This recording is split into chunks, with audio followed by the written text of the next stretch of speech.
गिबियावनो 27थि रंजालि बैसागु फोरबो फालिनाय अराय रायजोफोरनि थाखाय आंनि सिबिनाय आरो अननायखौ बावहरग्रोबाय।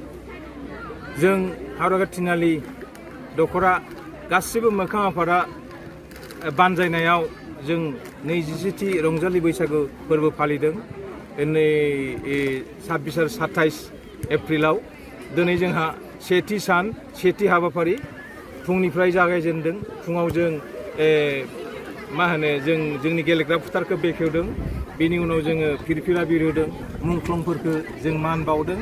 बेबादिनो सानसेनि हाबाफारि लानानै दिनै गेलेमु आयदाखौ जोंनि सेंग्रा सिख्ला बिथांमोना लैहोर फैनानै गेलेदों, बादायदों।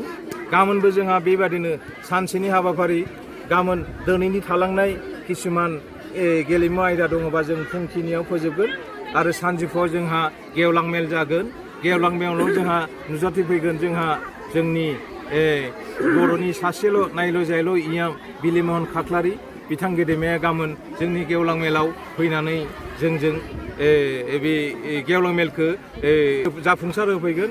आरो जोंहा बेलासियाव जों देंखोनि बिलिफांखौ जोंहा बेखेवगोन रेडिअ' आर्टिस्ट गेदेमाजो श्रीमती जयमती नार्जारिया।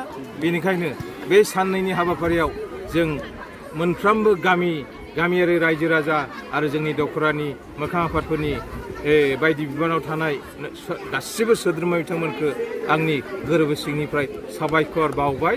आरो आं जोंनि बे रंजालि बैसागु देग्लायनि फालिनाया गाजा गोमजायै जाफुंदों होननानै आं गोसोआव जोबोद गोजोननाय मोनदों। जोबथारनायाव आं आंनि गोरबोनिफ्राय आरो फिन रंजालि बैसागु फोरबो फालिनायनि बयनिसिमबो आंनि अननाय सिबिनायखौ बावहरबाय। गोजोन्थों।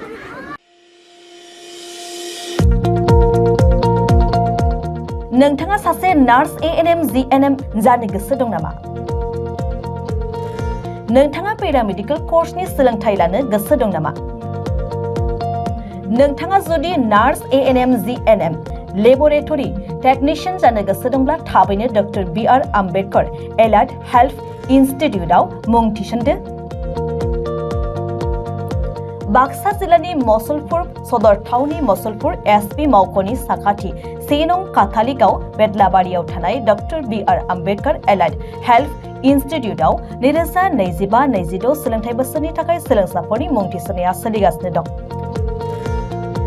आर्ट्स, कमार्स आरो साइन्सनि बिजोंनिफ्राय HS थाखोखौ उथ्रिसारनाय साफ्रोमबो फरायसायानो पेरामेडिकेल कर्स लानो थाखाय मुं थिसननो हागोन। बे सोलोंथाइ फसंथानाव नांगौ जानाय थाखो खथा गोजौ थाखोनि लेबरेटरी टेक्निशियन TLM आरो नार्सनि प्रेक्टिकल फोरोंनायनि खाबुफोरजों लोगोसे रोंगौथि गोनां फोरोंगिरि आरो देहा फाहामगिरिफ्रा फोरोंथाइ होनाय जायो। बेनि अनगायैबो हिन्जावसाफोरनि थानायनि थाखाय हस्टेलनि खाबुबो दं। बे समाव गोसो गुदुं फरायसा एबा सोलोंसाफोरनि मुं थिसननायनि थाखाय फर्म बिलाइखौ होगासिनो दं।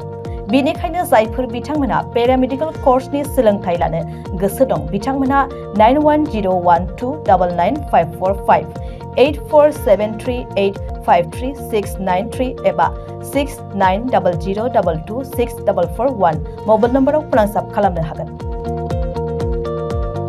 नङाब्ला बाक्सा जिल्ला मसलपुरनि 1 नं काथालिगाव बेदलाबारियाव थानाय doctor BR Ambedkar allied health इन्स्टिट्यूटआव थोंजोङै फैनानै सुलाद लाफैनो हागोन।